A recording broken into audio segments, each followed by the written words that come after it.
Sebelum itu ini ada pertanyaan mendesak yang disampaikan pada kami tadi dalam waktu jeda. Saking mendesaknya langsung dikasih tulisan huruf besar semua. Ya, talak 3. Baik, kita jawab. Assalamualaikum Ustaz. Waalaikumsalam warahmatullahi wabarakatuh. Ini kisah saja ya, tapi ini nyata. Suami saya mengatakan talak 1 kepada saya pada saat emosi. Lelah setelah pulang kerja. Ya lelah sih lelah, tapi kan gak harus bilang talak. Saya pikir dulu-dulu gak ada orang lelah langsung bilang talak. Allah lelah nih. Mah sini. Apa Pak? Talak. Kan gak begitu berumah tangga. Ya, sebelumnya kita berantem. Nah ini dia. Ibu ini sebetulnya mau berumah tangga, apa mau main tinju?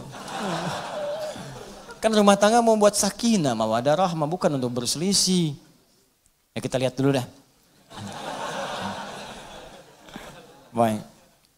Lalu jam kemudian saya memaksa suami untuk mengatakan talak 3. Di suami pulang lelah, sebelumnya berselisih. Kemudian, baik setelah itu saya mengatakan talak mungkin karena kesal. Lalu 2 jam kemudian setelah berselisih, 2 jam kemudian saya memaksa suami, ya istrinya paksa suami untuk mengatakan talak 3. Baik. Dan suami saya mengatakan talak 3 dalam keadaan emosi dan tertekan. Setelah membaik, kami menyesal. Suami berkata tidak ada niat untuk mentalak 3. Itu terjadi atas dasar tekanan dan paksaan dari istri. Baik, pertanyaan, sudah berapakah talak yang jatuh kepada saya? Baik. Jika suami mentalak saya 2 kali padahal belum ada rujuk sama sekali. Baik, tolong dijawab ya Ustadz dengan jelas agar saya paham dan memperbaiki rumah tangga. Jazakumullah khair. Saya senang dengan kalimat terakhir.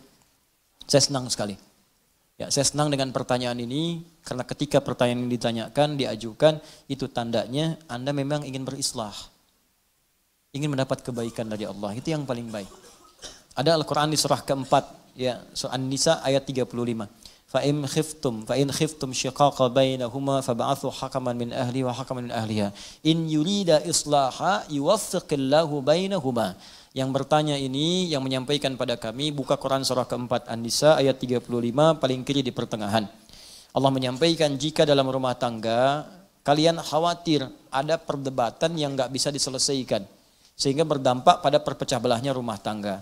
Maka kalau nggak bisa menyelesaikan sendiri, maka undang atau tanyakan pada orang bijak, hakaman. Orang bijak, orang paham hukum, orang bisa memberikan solusi. Bukan curhat pada orang yang menambah masalah. Awas, ini rumus di rumah tangga kalau sedang punya masalah, ibu khususnya, jangan curhat pada orang yang bisa menambah persoalan. Cari orang yang bisa memberikan solusi, boleh cerita. Boleh cerita, tapi bukan pada orang bisa hanya berbagi cerita pada orang lain, apalagi media sosial. Hati-hati, cuma ditulis bikin status. Kamu tidak seperti aku kira. Tuliskan. Tungguin komen. Itu cuma nyebar sendiri. Nanti begitu masalah selesai nggak bisa diralat. Nungguin komen, datang-datang celing maghrib ada. Kunaon ece. Kenapa gitu. Kan nggak lucu. Baik, teruskan ke sini. Balik ke sini. Kemudian kalau sudah seperti itu, lihat kalimatnya in yurida islaha. In yurida islaha yuwaffiqillahu bainahuma. Jika keduanya ingin islah, memperbaiki, ingin lebih baik lagi, ingin lebih mulia lagi, ingin Allah ridha, maka Allah akan berikan petunjuk kepada keduanya untuk memperbaiki keadaan rumah tangganya. Maka syarat yang pertama sebelum saya jawab ini pada yang bertanya, niatkanlah untuk memperbaiki diri dulu. Jangan sekedar mendapatkan jawaban. Kalau sudah niatnya benar, ingin mendapatkan ridha Allah, ingin memperbaiki, insya Allah akan lebih mudah jalannya untuk diperbaiki dan untuk mendapatkan kenikmatan lebih baik dibanding dengan hari-hari sebelumnya yang telah dilalui. Nah, maka baru kita bicara kepada hukum. Ini dulu perbaiki niat. Kalau niatnya benar kata Allah, saya akan beri jalan supaya rumah tangganya lebih indah, lebih nyaman, lebih samara dibandingkan persoalan-persoalan sebelumnya. Baik. Maka hukumnya yang pertama apa? Yang pertama, talak itu tidak bisa dijatuhkan seketika, punya nilai lebih daripada 1. Itu punya jeda, punya interval. Misalnya kalau dijatuhkan, misal keluar dari kalimat seorang suami, saya talak kamu saat ini. Mau diucapkan saya talak 10 kali, saya talak 3 kali, saya talak sepanjang gunung, saya talak misalnya dari Sabang sampai Merauke, ya, saya talak seluas samudra, tetap jatuhnya 1. Jatuhnya 1. Kapan satu itu kemudian prosesnya? Thalathata quru, 3 kali masa suci. Ditalak dalam keadaan suci misalnya. Ya, kemudian dia haid sekali, dan yang kedua lagi haid lagi, yang ketiga kemudian haid lagi, suci pada yang ketiga kali, baru itu batas terakhirnya. Nah, talak ketika diberikan ini yang pertama disebut talak raj'i. Raj'i itu dari kata ruju', berpeluang balik. Jadi sebetulnya talak itu bukan untuk memisahkan asalnya, tapi untuk merenungkan supaya memperbaiki hubungan keluarga. Ini banyak orang salah persepsi. Ya Allah itu saking sayang dengan rumah tangga, jangan pisah, jangan pisah, jangan pisah. Makanya ketika diberikan talak yang pertama, sulit nih, nggak bisa diselesaikan. Talak pertama ini disebut rujuk. Motivasi talaknya untuk berpikir supaya rujuk lagi. Bukan supaya pisah. Apalagi saat talak yang pertama ini sengaja berbuat onar supaya pisah betulan. Tidak, renungkan dulu, ini sejalan nggak, benar nggak nih rumah tangga nih? Ya, ada nggak rasa cinta nih dalam saat sekali masa suci, ada nggak perhatian? Nanya nggak, kan? Ada nggak peluang untuk diskusi? Terbuka nggak untuk bicara, untuk memperbaiki diri? Itu disebut rujuk namanya. Kalau dalam masa itu tiba-tiba ada ungkapan, maaf, aku rasanya berbuat banyak kesalahan kemarin. Atau ada rasa rindu, tiba-tiba nggak keluar kata-kata itu, tiba-tiba malamnya berhubungan misalnya. Dengan berhubungan itu selesai, nggak ada akad, nggak ada macam-macam, talaknya nggak berlaku lagi, selesai di situ. Ya, talak pertamanya selesai dan rujuk dia di situ. Ya, cukup dengan mengucapkan misalnya, kita rujuk lagi, atau tanpa kalimat itu cuma berhubungan malam harinya. Begitu berhubungan selesai. Ini memang agak unik, katanya kesel tapi berhubungan, kan? Itu tandanya masih sayang. Ya, tanda sayang, ada tanda cinta, sudah begitu berhubungan selesai, talaknya selesai, tuntas, rujuk lagi. Rujuk, nggak berlaku talak. Paham ya? Nah, nggak berlaku hukum di sini. Jadi masanya 3 kali masa suci. Kalau 3 kali ini nggak ada sama sekali, memang dia abai. Ternyata bermaksiat di belakang istrinya misalnya, atau istri bermaksiat di belakang suaminya. Ya, memang seperti itu, nggak bisa disatukan. Nggak ada sayang, nggak ada tanda, cuek, macam-macam dan sebagainya. Bahkan melarang untuk taklim, melarang untuk sholat, melarang macam-macam. Misal, gitu kan? Dalam masa suci ini 3 kali nggak ada apa-apa, maka perempuan bebas. Bebas di sini. Nanti ada hukum-hukum apakah mengembalikan iwad atau lainnya, tinggal diproses secara administratif. Talak. Tapi kalau suami dalam masa 3 kali suci ini, ya dia berkeinginan untuk rujuk dan dia menyatakan ingin memperbaiki diri. Makanya kalau ada hal seperti itu, boleh undang orang tuanya, atau paman, atau orang bijak, atau ustadz, minta mediasi. Apa yang kurang-kurang, pertemukan. Dan berniat memperbaiki, kata Allah, kalau niat memperbaiki, saya bimbing. Tapi kalau semua merasa benar, dan merasa sempurna, gak akan pernah selesai. Ingat ya, di rumah tangga itu pasti dua-duanya punya kekurangan, karena manusia. Yang sempurna itu cuma malaikat. Sering katakan itu.